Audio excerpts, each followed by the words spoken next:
Hello friends, എല്ലാവർക്കും good morning. മൗൻരാഗത്തിന്റെ ഇന്നത്തെ വിശേഷത്തിലേക്ക് എല്ലാവർക്കും സ്വാഗതം.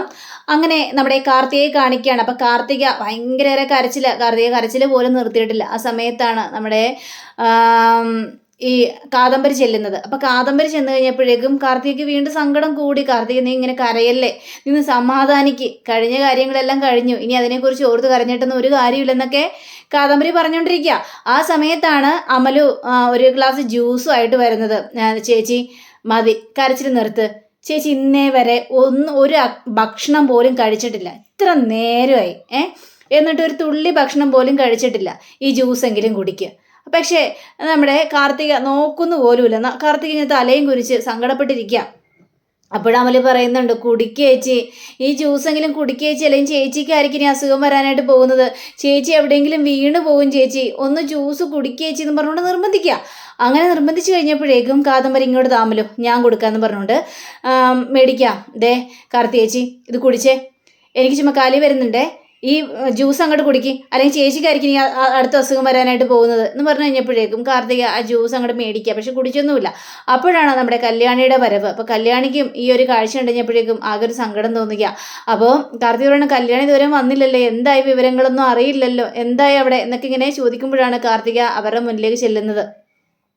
അപ്പോൾ കല്യാണിയെ കണ്ടു കഴിഞ്ഞപ്പോഴേക്കും, കല്യാണി എന്തായി അവിടുത്തെ കാര്യങ്ങളെല്ലാം, എന്താ സംഭവിച്ചത്, ഒന്ന് വിശദീകരിക്കുക കല്യാണി, എനിക്ക് ഒരു മനസ്സമാധാനമില്ല കല്യാണി എന്ന് പറയുക. അങ്ങനെ പറഞ്ഞു കഴിഞ്ഞപ്പോഴേക്കും കല്യാണിയാണെങ്കിൽ, ചേച്ചി നമ്മൾ സംശയിച്ചതുപോലെയൊക്കെ തന്നെ ശരിയാണ് ചേച്ചി, ദേ അവനാ ആ ഗംഗാപ്രസാദാ അച്ഛനെ കൊന്നത് എന്ന് പറയാ. ഇത് കേട്ട നമ്മുടെ കാർത്തിയാകെ ഞെട്ടിപ്പോവാണ്. എല്ലാവരും വിചാരിച്ചത് അറ്റാക്കാണെന്നാണ്, പക്ഷേ അല്ലായിരുന്നു ചേച്ചി, അറ്റാക്ക് അല്ലായിരുന്നു, അവിടെ ഗംഗാപ്രസാദ് അദ്ദേഹത്തെ കൊന്നതാണെന്നൊക്കെ കല്യാണി ആവർത്തിച്ചിങ്ങനെ പറയുകയാണ്. പക്ഷേ കല്യാണി, ഡോക്ടർ പറഞ്ഞത് അത് അറ്റാക്കാണെന്നാണല്ലോ. ഇല്ല, ഡോക്ടർ അറ്റാക്കാന്ന് പറഞ്ഞിട്ടില്ലേ ചേച്ചി, ഡോക്ടർ അവിടെ പറയുന്നുണ്ടായിരുന്നു ഇദ്ദേഹത്തിൻ്റെ മുഖത്ത് ആരോ തലയണ വെച്ച് അമർത്തിയതാണ്, ആ തലയണയിലെ കൈപ്പാടുകൾ ഉണ്ടായിരുന്നെന്നും ഡോക്ടർ പറഞ്ഞിട്ടുണ്ട്.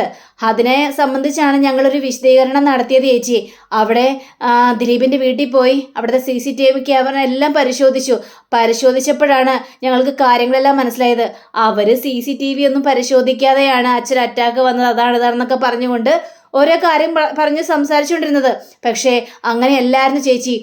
CCTV ക്യാമറ യഥാർത്ഥ രീതിയിൽ ഞങ്ങൾ പരിശോധിച്ച് നോക്കിക്കഴിഞ്ഞപ്പോഴേക്കും അവിടെ ഗംഗാപ്രസാദ് വേഷം മാറി വന്നതായിരുന്നു ചേച്ചി, ഒരു വയസ്സൻ്റെ വേഷത്തിൽ. എന്നിട്ട് വാഴയിലും ചുമന്നുകൊണ്ടാ അവൻ ആ വീടിനകത്തേക്ക് കയറിയത് ചേച്ചി. പിന്നീട് അടുക്കള വാതിൽ കുത്തി തുറക്കുന്ന രംഗങ്ങളും ഞങ്ങൾ CCTV ക്യാമറയിൽ കണ്ടു ചേച്ചി എന്ന് പറയുകയാണ്. ഇത് കേട്ട് കഴിഞ്ഞപ്പോഴേക്കും അമലുവിനും ആണെങ്കിൽ ആകെ സങ്കടം തോന്നുക. അമലു ആകെ ഞെട്ടിപ്പോവാണ്, കാർത്തിക ആകെ ഞെട്ടിപ്പോവാണ്. കാർത്തിക, എന്താ കല്യാണി കേൾക്കുന്നത്? അപ്പോൾ അവൻ ഈ ഒരു പ്രവൃത്തിയും ചെയ്തല്ലേ, ഞാൻ കാരണം ആ കുടുംബത്തിനൊരു നഷ്ടം ഉണ്ടായല്ലേ കല്യാണി, എന്നെ തീർക്കാൻ വേണ്ടിയല്ലേ അവൻ ഇവിടെ വന്നത്, എന്നിട്ട് ഞാൻ കാരണം ദിലീപിൻ്റെ അച്ഛന് ഇങ്ങനൊരു കാര്യം സംഭവിച്ചല്ലോ കല്യാണി, എനിക്കിതൊക്കെ സഹിക്കാൻ പറ്റുന്നില്ല എന്നൊക്കെ പറയാണ്. ചേച്ചി, ഇനി ആ കാര്യത്തെക്കുറിച്ച് ഒന്നും ഓർത്ത് ടെൻഷൻ അടിക്കണ്ട. ഇപ്പോൾ ദിലീപിനോടും ഈ കാര്യങ്ങളെല്ലാം പറഞ്ഞിട്ടുണ്ട്. ഇതൊന്നും ചേച്ചിയുടെ കുറ്റമല്ലല്ലോ, അവർക്കും അറിയാമായിരുന്നല്ലോ ചേച്ചിക്ക് ഇങ്ങനെ ഒരു ഭീഷണിയുണ്ട്, ഈ കല്യാണം മുടക്കാൻ വേണ്ടി എന്ത് വേണമെങ്കിലും ചെയ്യുന്നു. എല്ലാം അറിഞ്ഞിട്ട് തന്നെയല്ലേ ദിലീപേട്ടൻ ചേച്ചിയുടെ കഴുത്തിൽ താലി കെട്ടാൻ വേണ്ടി ഒരുങ്ങി നിന്നത്. അപ്പോൾ അതിനെക്കുറിച്ചൊന്നും കൂടുതൽ പറയേണ്ട ആവശ്യമില്ലേ ചേച്ചി. പക്ഷെ അവൻ ആ വീട്ടിൽ വേഷം മാറി വന്നപ്പോഴും ഇവരാരും തിരിച്ചറിഞ്ഞില്ല. എങ്ങനെ തിരിച്ചറിയാനാ? അതേപോലുള്ളൊരു വയസ്സൻ്റെ വേഷത്തിലല്ലേ അവൻ ആ വീട്ടിലേക്ക് കടന്നുകൂടി വന്നത്. അപ്പോൾ നമുക്കൊന്നും പറയാനായിട്ട് പറ്റില്ല ചേച്ചി എന്ന് പറയുകയാണ്. പക്ഷെ ചേച്ചി, ഞങ്ങൾ ദിലീപിനോട് സംസാരിച്ചു കഴിഞ്ഞപ്പോഴേക്കും ദിലീപ് പറഞ്ഞത് ചേച്ചിയെ ആശ്വസിപ്പിക്കണമെന്നാ. പക്ഷേ കല്യാണക്കാര്യത്തെക്കുറിച്ച് പറഞ്ഞപ്പോഴും ഈ കല്യാണം യാതൊരു കാരണവശാലും മുടങ്ങില്ല, ഈ കല്യാണം നടത്തുമെന്ന് തന്നെയാണ് ദിലീപ് പറയുന്നത്. ചേച്ചി ദിലീപേട്ടൻ വിളിച്ചു കഴിഞ്ഞാലും ഇങ്ങനെ തന്നെ പറഞ്ഞാൽ മതി, അല്ലാതെ കൂടുതലൊന്നും സംസാരിക്കാൻ നിൽക്കരുത്. ഇല്ല കല്യാണി, ഒരിക്കലും ഇല്ല കല്യാണി, എനിക്ക് ഇതിന് സാധിക്കില്ല കല്യാണി, എനിക്ക് ഈ കല്യാണം ഇനി വേണ്ട. നമുക്ക് ഒരു മനസാക്ഷിയില്ലേ കല്യാണി, ആ മനസാക്ഷിക്കൊത്തല്ലേ നമ്മൾ പോകേണ്ടത്. ഇതൊക്കെ കേട്ട് കഴിഞ്ഞപ്പോഴേക്കും, ചേച്ചി ദിലീപേട്ടന് ആ ഒരു കുഴപ്പമില്ലെങ്കിൽ പിന്നെ ചേച്ചി എന്തിനാണ് ടെൻഷൻ അടിക്കുന്നത്? ഇതൊന്നും ചേച്ചി കാരണം സംഭവിച്ചല്ലോ, ദിലീപേട്ടന് സത്യാവസ്ഥയൊക്കെ അറിയാമല്ലോ, പിന്നെ എന്തിനാ ചേച്ചി ഇങ്ങനെ കൂടുതൽ ടെൻഷൻ അടിക്കാനായിട്ട് പോകുന്നത് എന്ന് ചോദിച്ചു കഴിഞ്ഞപ്പോഴേക്കും, അതല്ല മോളെ, ഇനിയും ഒരു ദുരന്തത്തിലേക്ക് വിടണ്ട. കാരണം എൻ്റെ കല്യാണം നടക്കാനായിട്ട് അവൻ സമ്മതിക്കില്ല. ഞാൻ സ്നേഹിക്കുന്നവരെയൊക്കെ അവൻ കൊന്നൊടുക്കും. അത് ഉറപ്പുള്ള കാര്യം തന്നെയാണ്. എനിക്ക് ഇനി ദിലീപിൻ്റെ മുന്നിൽ തല താഴ്ത്തി വെച്ച് കൊടുക്കാനായിട്ട് പറ്റില്ലെന്ന് പറഞ്ഞപ്പോഴേക്കും അമലും ശരിയാ, കാർത്തികേച്ചി പറഞ്ഞത് തന്നെയാണ് സത്യം. എന്തിനാണ് അതെ അവൻ കാരണം മറ്റുള്ളവരൊക്കെ ചാകാൻ പോകുന്നത്? അതും നമുക്ക് വേണ്ടിയാണ് മറ്റുള്ളവരുടെ ജീവനൊക്കെ കളയുന്നത്. അത് ഒരിക്കലും സാധ്യമാകരുത് എന്നൊക്കെ ഇങ്ങനെ പറയാണ്. അമലോ, നിനക്ക് ഇങ്ങനെ ഒരു ദുരന്തമൊക്കെ സംഭവിച്ചു, അതുകൊണ്ടാണ് നീ ഇങ്ങനെയൊക്കെ പറയുന്നത്. പക്ഷേ ചേച്ചിയുടെ അവസ്ഥയൊന്ന് ആലോചിച്ച് നോക്ക്. നമ്മൾ ഈ കല്യാണത്തിന് സമ്മതിച്ചില്ലെങ്കിൽ ഒരുപക്ഷെ അവൻ്റെ മുന്നിൽ തോറ്റു പോകുന്നത് പോലെ ആയി പോകില്ലേ? അതുകൊണ്ട് ഈ കല്യാണം നടക്കണം. ഇനിയിപ്പോൾ ചേച്ചി ഒന്ന് ദിലീപേട്ടനെ വിളിച്ചിട്ട് ദിലീപേട്ടനോടൊന്ന് സംസാരിക്കുക. അപ്പോഴത്തേക്കും ഒരു ആശ്വാസമൊക്കെ കിട്ടുമല്ലോ. വേണ്ട കല്യാണി, ഞാനിപ്പോൾ ഏതായാലും ദിലീപേട്ടനെ വിളിക്കുന്നില്ല. ദിലീപേട്ടൻ വല്ലാത്തൊരു മാനസികാവസ്ഥയിലായിരിക്കും. ദിലീപേട്ടൻ ഫ്രീ ആവട്ടെ, അതിനുശേഷം ദിലീപേട്ടൻ എന്നെ വിളിക്കട്ടെ. അതിനുശേഷമേ ഞാൻ ദിലീപേട്ടനോട് സംസാരിക്കുന്നുള്ളൂ. അല്ലെങ്കിൽ എനിക്ക് ടെൻഷനാണ് കല്യാണി. ഈ കാര്യങ്ങളൊക്കെ അറിഞ്ഞു കഴിഞ്ഞപ്പോഴേക്കും കൂടുതൽ ടെൻഷനായി. ദൈവമേ, ഇനി എന്ത് ചെയ്യും എന്നൊക്കെ ഇങ്ങനെ പറയാണ്. ഇങ്ങനെ സംസാരിച്ചുകൊണ്ടിരിക്കുകയാണ്. അങ്ങനെ നമ്മുടെ കിരണിനെ കാണിക്കുകയാണ്. അപ്പോൾ കിരൺ ഇതിൽ ഈ രതീഷിൻ്റെ അടുത്തേക്ക് ചെല്ലുകയാണ്. അപ്പോൾ കിരൺ സാറേ എന്താ എന്നൊക്കെ ചോദിച്ചപ്പോഴേക്കും നമ്മൾ വിചാരിച്ചതുപോലെ തന്നെയാ, അവനാണ് ദിലീപിൻ്റെ അച്ഛനെ കൊന്നത്, ആ ഗംഗാപ്രസാദ് എന്ന് പറയാണ്. കിരൺ സാറേ എങ്ങനെ സംഭവിച്ചു എന്നൊക്കെ ചോദിച്ചപ്പോഴേക്കും അവൻ വേഷം മാറിയാണ് ആ വീടിനകത്തേക്ക് കയറിയത്. അങ്ങനെ തന്നെയാണ് അവൻ കൊന്നത് അയാളെ. പിന്നെ കാർത്തികയുടെ അമ്മയാണല്ലോ അവൻ ലക്ഷ്യമിട്ടത്. പക്ഷെ അത് നടക്കില്ലെന്ന് അവന് മനസ്സിലായി. അതുകൊണ്ട് തന്നെയാണ് ദിലീപിൻ്റെ വീട് ലക്ഷ്യമാക്കി തന്നെ അവൻ അങ്ങോട്ട് ചെന്നത്. അവൻ ആ കൃത്യം ശരിക്കും യൂസ് ചെയ്തു എന്നൊക്കെ പറയാം. അപ്പോൾ ദിലീപിനെ കൊല്ലാൻ വേണ്ടിയാണ് അവൻ അങ്ങോട്ട് ചെന്നിട്ടുണ്ടാവുക. പക്ഷെ ആ സമയത്ത് ദിലീപ് അവിടെ ഉണ്ടായിരുന്നില്ല. ദിലീപ് ഫ്രണ്ട്സിനൊപ്പം വേറൊരു ഹോട്ടലിലായിരുന്നു. അതുകൊണ്ട് ദിലീപിൻ്റെ ജീവൻ രക്ഷപ്പെട്ടു. അല്ലെങ്കിൽ അവൻ വിചാരിച്ചതുപോലെ തന്നെ ദിലീപിനെ അവൻ കൊന്നാനായിരുന്നു. അങ്ങനെ ദിലീപിനെ കൊന്നിരുന്നെങ്കിലോ, ഈ ജന്മത്തിൽ കാർത്തികയുടെ കല്യാണം നടക്കോ? അതായിരുന്നു അവൻ്റെ ആഗ്രഹം. അങ്ങനെ അവൻ വിചാരിച്ചതുപോലെ തന്നെ കാര്യങ്ങളെല്ലാം നടന്നു. ഇപ്പൊ ഈ സമയത്തൊന്നും കല്യാണം നടക്കില്ലെന്ന് അവനറിയാം. ഈ തക്കം നോക്കി ഇനി കാർത്തികയുടെ അമ്മയെയും കൊല്ലാനായിട്ട് അവൻ ശ്രമിക്കും. അത് ഉറപ്പുള്ള കാര്യം തന്നെയാണെന്ന് പറയാണ്. എൻ്റെ കിരൺ സാറേ, ഇനി നമ്മൾ എന്ത് ചെയ്യും? ഇനി പറഞ്ഞോ? ഇനിയിപ്പോൾ അച്ഛനോട് പറഞ്ഞോ എന്നൊക്കെ ചോദിച്ചു കഴിഞ്ഞപ്പോഴേക്കും അച്ഛനോടൊന്നും പറഞ്ഞിട്ടില്ല. പക്ഷെ ഇതെല്ലാം എങ്ങനെ അച്ഛൻ അംഗീകരിക്കുമെന്ന് എനിക്കറിയില്ല. അച്ഛന് ഇനി എന്തെങ്കിലും സംഭവിക്കുമെന്ന് എനിക്ക് പേടി. പാവം ആ കല്യാണ പന്തൽ കാവല് കെട്ടിരിക്കുകയാണ്. ഓടി നടന്ന് ഓരോ കാര്യങ്ങളും ചെയ്തുകൊണ്ടിരിക്കുകയാണ്. അച്ഛനോട് ഇനി എന്ത് പറയും, എങ്ങനെ സംസാരിക്കും? ഈ കല്യാണം നടക്കില്ലെന്ന് എങ്ങനെ പറയും? ഇതൊക്കെ ആലോചിച്ചിട്ട് കിരൺ ആകെ സങ്കടപ്പെട്ടിരിക്കുകയാണ്. പക്ഷേ അവനിനി വെറുതെ വിടാനായിട്ട് പാടില്ല. ആ പാവം ദിലീപിൻ്റെ അച്ഛനെയാണ് അവൻ കുത്തി മലർത്തിയത് എന്നൊക്കെ പറയാം.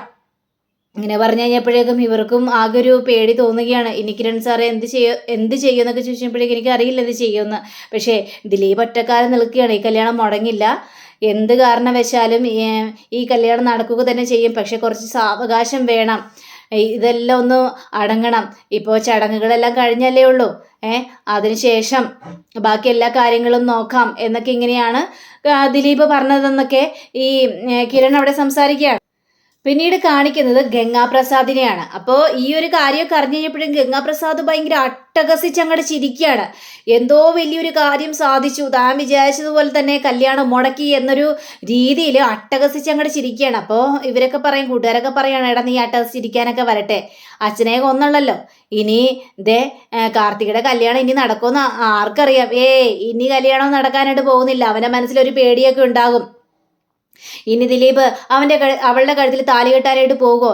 എടാ അതല്ല, ഈ ദിലീപ് എന്ന് പറഞ്ഞ നിന്നെ പോലും പേടിക്കാതെ അവൻ ആ കല്യാണത്തിന് ഒരുങ്ങിയതാണ് എന്ന് വിചാരിച്ച് നീ അച്ഛനെ കൊന്നെന്ന് വിചാരിച്ച് ദിലീപ് ഈ കല്യാണത്തിൽ നിന്ന് പിന്മാറുമെന്ന് തോന്നുന്നില്ല.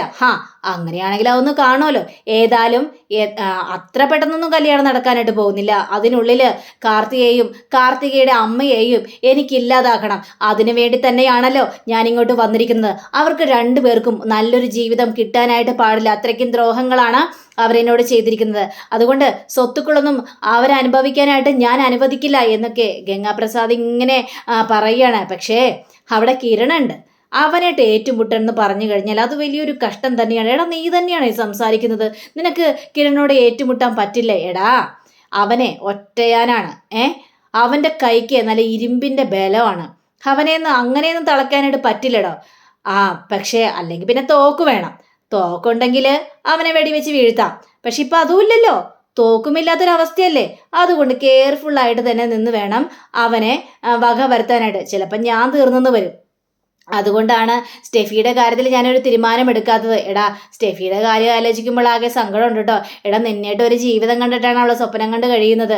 ഇപ്പോൾ ജയിലിലാണ്. അത് നിനക്ക് വേണ്ടി തന്നെയല്ലേ അവൾ പോയത്. അപ്പോൾ പിന്നെ നീ അവളെ കൈവിട്ടാൽ ശരിയാവോ? എനിക്കറിയാം സ്റ്റെഫിയെ പോലൊരു പെണ്ണ് എൻ്റെ ജീവിതത്തിലേക്ക് വന്നാൽ അത് വലിയൊരു ഭാഗ്യം തന്നെയായിരിക്കും. പക്ഷേ എടാ എന്നെ കൊല്ലാൻ വേണ്ടി തുനിഞ്ഞിറങ്ങിയിരിക്കുകയാണ് ബാക്കിയുള്ളവരെല്ലാവരും. പോലീസുകാരൊക്കെ എൻ്റെ ചുറ്റിനുണ്ട്. ഞാൻ ഒളിച്ചു നടക്കുന്നത് കൊണ്ടാണ് പോലീസുകാർ ഇപ്പോഴും എന്നെ പിടികൂടാത്തത്. പോലീസുകാരെന്നെ പിടികൂടി കഴിഞ്ഞാലോ പിന്നെ സ്റ്റെഫിയുടെ ജീവിതം എന്താകും? അങ്ങനെ ഇരിക്കട്ടെ. പക്ഷേ ഞാൻ സ്റ്റെഫിയെ കല്യാണം കഴിച്ചെന്നിരിക്കട്ടെ, എനിക്ക് പുറത്തിറങ്ങാനായിട്ട് സാധിക്കോ? എല്ലാവരും എന്നെ അറിയാം. എൻ്റെ മുഖം അവർ തിരിച്ചറിയില്ലേ? പിന്നെ അവരെന്നെ ജീവനോടെ വെച്ചേക്കോ? അവരെന്നെ കൊന്നുകളയും. അപ്പം സ്റ്റെഫിയുടെ ജീവിതം എന്തായിരിക്കും? സ്റ്റെഫിയുടെ കൂടെ ജീവിക്കണമെന്ന് എനിക്കും ആഗ്രഹമുണ്ട്. പക്ഷെ എന്തു ചെയ്യാം, പാവം എനിക്ക് വേണ്ടി ഒരുപാട് കഷ്ടപ്പെട്ടിട്ടുണ്ട്. അവളെപ്പോലൊരു പെൺകുട്ടിയെ കിട്ടിയത് എൻ്റെ വലിയ ഭാഗ്യം തന്നെയാണ്. അതുകൊണ്ട് അവളുടെ ജീവിതവും കൂടി ഇല്ലാതാക്കാനായിട്ട് ഞാൻ ശ്രമിക്കുന്നില്ലടാ. എനിക്ക് ഈ കല്യാണം ചെയ്യാൻ പറ്റില്ല. എനിക്ക് സ്റ്റെഫിയെ കല്യാണം ചെയ്യാൻ പറ്റില്ല. കാരണം എൻ്റെ ജീവന് ആപത്താണ്. പിന്നെ അവൾ ഒറ്റക്കായി പോകും. അതുകൊണ്ട് എനിക്കത് പറ്റില്ല എന്ന് പറയണം. എനിക്ക് ഓരോരോ ലക്ഷ്യമുള്ളൂ. കാർത്തിയെയും കാർത്തിയുടെ അമ്മയെയും ഇല്ലാതാക്കണം. അതിനുശേഷം കിരണിനെയും കല്യാണിയെയും ഇല്ലാതാക്കണം. ഇവരെല്ലാവരും തീർന്നാലേ എനിക്ക് സമാധാനത്തോടെ ഇരിക്കാൻ പറ്റുള്ളൂ. പിന്നെ എന്നെ പോലീസ് പിടിച്ച് കൊല്ലേ എന്ത് വേണമെങ്കിലും ചെയ്തോട്ടെ, അതൊന്നും എന്നെ ബാധിക്കുന്ന പ്രശ്നമില്ല. പക്ഷെ എൻ്റെ ലക്ഷ്യങ്ങൾ പൂർത്തിയാക്കണം. ഇതൊന്നും പൂർത്തിയാക്കാൻ പറ്റിയില്ലെങ്കിൽ ഞാൻ പറഞ്ഞല്ലോ, ഞാനൊരു മനുഷ്യ ബോംബായി തീരും. എന്നിട്ട് വരെ എല്ലാവരും ഞാൻ തീർക്കുക തന്നെ ചെയ്യുമെന്ന് ഗംഗാപ്രസാദ് ഇങ്ങനെ വെല്ലുവിളിച്ചിങ്ങനെ പറയാണ്. ഇതെല്ലാം കേട്ട് കഴിഞ്ഞപ്പോഴേക്ക് ഇവർക്കും ആകെ ടെൻഷൻ തോന്നുകയാണ്. ഞാൻ വിചാരിച്ചതുപോലെ ഇപ്പം ആ കല്യാണം മുടങ്ങിയിട്ടുണ്ട്. ഇനി അവരെപ്പോഴാണ് ഈ കല്യാണം നടത്തുന്നതെന്നൊന്നും പറയാൻ പറ്റില്ല. ഇത് CCTV ക്യാമറയെന്ന് അവർ പരിശോധിച്ചിട്ടില്ലെന്നാണ് തോന്നുന്നത്. അതുകൊണ്ടായിരിക്കും ഈ മരണവിവരം എങ്ങനെയാണ് ഇയാൾ മരിച്ചതെന്ന് ഇത് പോകാത്തത് എന്നൊക്കെ ഗംഗാപ്രസാദ് ഒരു രീതിയിൽ സംസാരിക്കുക. അങ്ങനെ പിന്നീട് കാണിക്കുന്നത് നമ്മുടെ കാർത്തികയെ തന്നെയാണ്. അപ്പോൾ കാർത്തിക അതിലേറെ സങ്കടപ്പെട്ടിരിക്കുകയാണ്. ദൈവം ഇങ്ങനെയൊക്കെ സംഭവിച്ചല്ലോ. കാർത്തികയ്ക്ക് ഭക്ഷണവും വേണ്ട, വെള്ളവും വേണ്ട, ഒന്നും വേണ്ടാത്തൊരവസ്ഥയിൽ. അപ്പോൾ കല്യാണിയും ബാക്കിയുള്ളവരൊക്കെ വന്നു കഴിഞ്ഞപ്പോഴേക്കും കല്യാണി അച്ഛൻ ഇത് അറിഞ്ഞായിരുന്നോ? കല്യാണി അച്ഛനോട് പറഞ്ഞായിരുന്നോ എന്നൊക്കെ ചോദിച്ചു കഴിഞ്ഞപ്പോഴേക്കും ഇല്ലേച്ചി പറഞ്ഞിട്ടില്ല. ഇനി കിരണേട്ടൻ പോയിട്ടുണ്ട്. കിരണേട്ടൻ പറയോ ഇല്ലയെന്ന് എനിക്കറിയില്ല ചേച്ചി. എനിക്ക് അച്ഛനോട് ഇതെങ്ങനെ പറയണമെന്ന് പോലും അറിയില്ല. അച്ഛൻ്റെ ചങ്ക് തകർന്നു പോകില്ല ചേച്ചി എന്നൊക്കെ ഇങ്ങനെ പറഞ്ഞപ്പോഴേക്കും അതെ, അച്ഛനത് വല്ലാത്തൊരു അവസ്ഥ തന്നെയായിരിക്കും. എൻ്റെ കല്യാണം നടന്ന് കാണണമെന്നാണ് അച്ഛൻ ഏറ്റവും കൂടുതൽ ആഗ്രഹിച്ചത്. പക്ഷേ അച്ഛൻ്റെ മുന്നിൽ ഇങ്ങനൊരു വാർത്ത എത്തുമ്പോൾ അച്ഛനത് സഹിക്കാൻ പോലും പറ്റില്ല. കല്യാണി എനിക്കത് ഓർക്കാൻ പോലും പറ്റുന്നില്ല. അപ്പോഴാണ് കിരൺ ദുഃഖത്തോടെ കയറി വരുന്നത്. അപ്പോൾ കിരണെ കണ്ടു കഴിഞ്ഞപ്പോഴേക്ക് എന്തായി കിരൺ, അച്ഛൻ്റെ അടുത്ത് പോയോ? അച്ഛനോട് സംസാരിച്ചോ എന്ന് ചോദിക്കുമ്പോൾ ഇല്ല, ഞാൻ സംസാരിച്ചില്ല. അച്ഛനോട് ഇങ്ങോട്ട് വരാനായിട്ട് പറഞ്ഞിട്ടുണ്ട്. അച്ഛൻ എന്തൊക്കെയോ സംശയം തോന്നി. എന്താ കിരൺ എന്നൊക്കെ എന്നോട് ഒരുപാട് ചോദിച്ചു. പക്ഷേ അച്ഛൻ ഇങ്ങോട്ട് വാ, ചില കാര്യങ്ങളെല്ലാം എനിക്കിട്ട് സംസാരിക്കാനുണ്ടെന്ന്. അപ്പോൾ അച്ഛൻ എന്തൊക്കെയോ ഡൗട്ട് അടിച്ചിട്ടാണ് വരുന്നത്. അച്ഛനോട് എനിക്കിപ്പോൾ തന്നെ പറയാൻ പറ്റില്ലല്ലോ. ഇത് കേട്ടുകഴിഞ്ഞപ്പോഴും കല്യാണിയാണെങ്കിൽ എൻ്റെ ദൈവമേ, അച്ഛൻ ഇത് കേൾക്കുമ്പോൾ ഇനിയൊരു അറ്റാക്ക് ഉണ്ടാകുമോ എന്നാണ് എനിക്ക് പേടി. അതേ കല്യാണി, എനിക്കും ആ ഒരു പേടിയുണ്ട്. അച്ഛൻ ഇത് ഏത് രീതിയിൽ കാണുമെന്ന് പോലും അറിയില്ലല്ലോ കല്യാണി എന്ന് കാർത്തികയും പറയാണ്. അതെ, അച്ഛൻ ഏതായാലും പറട്ടെ, സത്യാവസ്ഥ അച്ഛൻ അറിയണ്ടേ? അച്ഛൻ അറിഞ്ഞില്ലെങ്കിൽ പറ്റില്ലല്ലോ. ദൈവമേ, ആകെ രോഗമുള്ളൊരു മനുഷ്യനാണ്. നമുക്ക് വേണ്ടി ഒരുപാട് കഷ്ടപ്പെട്ടു. ആദ്യമൊക്കെ നമ്മൾ ഒരുപാട് വെറുത്തു, ഇപ്പോൾ ഒരുപാട് നമ്മൾക്ക് വേണ്ടി കഷ്ടപ്പെടുകയാണ്. അച്ഛനോട് ഇതൊക്കെ എങ്ങനെ പറയും? ദൈവമേ, ഒരു പിടിയും കിട്ടുന്നില്ലല്ലോ എന്നൊക്കെ പ്രകാശിനെ കുറിച്ച് ഇങ്ങനെ ഇവരെ പറഞ്ഞുകൊണ്ടിരിക്കുക. പിന്നീട് കാണിക്കുന്ന ദിലീപിൻ്റെ വീടാണ്. അപ്പോൾ ദിലീപ് ആണെങ്കിൽ കാർത്തിക തന്നെ കല്യാണം കഴിക്കുന്ന ഒറ്റക്കാലിങ്ങ് നിൽക്കുകയാണല്ലോ. അപ്പോൾ കൂട്ടുകാരൊക്കെ ഇതിനെക്കുറിച്ച് സംസാരിക്കുകയാണ്. അപ്പോഴാണ് ദിലീപിൻ്റെ അമ്മ അങ്ങോട്ട് വരുന്നത്. എടാ ദിലീപേ, എനിക്ക് ഒരു കാര്യം അറിഞ്ഞേ മതിയാവുള്ളൂ. നിന്റെ അച്ഛനാണ് മരണപ്പെട്ടിരിക്കുന്നത്. നീ എനിക്കൊരു വാക്ക് തരണം. ഇനി കാർത്തികയെ കല്യാണം കഴിക്കാൻ പാടില്ല. അവളായിട്ടുള്ള എല്ലാ ബന്ധങ്ങളും നീ അവസാനിപ്പിച്ചേര്. ഇനി നമുക്ക് ആ ഒരു പെണ്ണിനെ വേണ്ട എന്നൊക്കെ പറയുമ്പോൾ, അമ്മേ, അച്ഛൻ മരിച്ചതിൽ അവൾക്ക് യാതൊരു പങ്കുമില്ല. ഇങ്ങനെയൊക്കെ വരുമെന്ന് നമുക്കറിയായിരുന്നു. ഇത് ഒളിഞ്ഞിരിക്കണ്ടെന്ന് നമുക്കറിയായിരുന്നു. ഇതൊക്കെ മനസ്സിൽ വെച്ചിട്ടില്ല അവൾ ആ കല്യാണം കഴിക്കാനായിട്ട് പോയത്. അങ്ങനെ കാർത്തി എനിക്ക് ഉപേക്ഷിക്കാനായിട്ട് പറ്റുമോ അമ്മേ? എൻ്റെ അച്ഛൻ എന്നോട് പറഞ്ഞതുപോലെ തന്നെ എനിക്ക് തോന്നുന്നു. എടാ, ഏതായാലും ഇത്രയൊക്കെ സംഭവിച്ചു. ഇനി യാതൊരു കാരണവശാലും നീ കാർത്തികയെ കൈവിടരുത്. അവളെ തന്നെ കല്യാണം കഴിക്കണമെന്ന്. ഇത് കേട്ടുകഴിഞ്ഞപ്പോഴേക്ക് അമ്മയിരുന്ന് പൊട്ടിക്കറിയണം. എടാ ദിലീപ്, നിന്നോട് എത്ര പ്രാവശ്യം ഞാൻ പറഞ്ഞടാ, ഇനി ഒരു ദുരന്തം കൂടി താങ്ങാനായിട്ട് എനിക്ക് പറ്റില്ലടാ. എടാ, ഇനി എന്തെല്ലാമാണ് വരുത്തിക്കൂട്ടി വെക്കാനായിട്ട് പോകുന്നത്. എടാ, ഈ കല്യാണത്തിന് ഒരിക്കലും നീ സമ്മതിക്കരുത്. നീയൊക്കെ ഒന്ന് പറഞ്ഞ് മനസ്സിലാക്കി കൊടുക്കുക എന്നൊക്കെ പറഞ്ഞു കഴിഞ്ഞപ്പോഴേക്കും അമ്മയെ ഞങ്ങൾ പറഞ്ഞ് മനസ്സിലാക്കി കൊടുത്തു. അമ്മയുടെ മാനസികാവസ്ഥയും കൂടി മനസ്സിലാക്കണ്ടേ അവൻ. എനിക്കിനി ഒന്നും പറയാനില്ല, എല്ലാം നിന്റെ ഇഷ്ടം പോലെ തന്നെ അവിടെ നിന്ന് പറഞ്ഞുകൊണ്ട് ദിലീപിൻ്റെ അമ്മ പോവുകയാണ്. അപ്പോൾ കൂട്ടുകാർ പറയണം, എടാ അമ്മയെയും കുറ്റപ്പെടുത്താനായിട്ട് പറ്റില്ല. അമ്മ അങ്ങനെ ഒരു മാനസികാവസ്ഥയിലാണ്. ഇവിടെ വലിയൊരു ദുരന്തമല്ല സംഭവിച്ചിരിക്കുന്നത്. അമ്മയുടെ ഭർത്താവാണ് മരിച്ചിരിക്കുന്നത്, എനിക്കറിയാം. പക്ഷെ എന്നാലും ഞാൻ കാർത്തികയെ കൈവിടില്ല. എന്തിനാണ് അവളെ ദുഃഖിപ്പിക്കുന്നത്? നമ്മൾ ഈ കല്യാണത്തിൽ നിന്ന് പിന്മാറിയ അവൻ ആ ഗംഗാപ്രസാദ് ആയിരിക്കും ജയിക്കാനായിട്ട് പോകുന്നത്. അവനെ ജയിക്കാനായിട്ട് ഞാൻ അനുവദിക്കില്ല എന്ന് പറയുകയാണ്. അപ്പം അങ്ങനെയും കാണിച്ചുകൊണ്ടാണ് നമ്മുടെ ഇന്നത്തെ റിവ്യൂടെ അവസാനിച്ചിരിക്കുന്നത്. അടുത്ത റിവ്യൂവിനെ കാത്തിരിക്കുക, സബ്സ്ക്രൈബ് ചെയ്യുക. എല്ലാവർക്കും നല്ലൊരു ദിനം ആശംസിച്ചുകൊണ്ട് തന്നെ നന്ദി, നമസ്കാരം. Thank you. See you. By.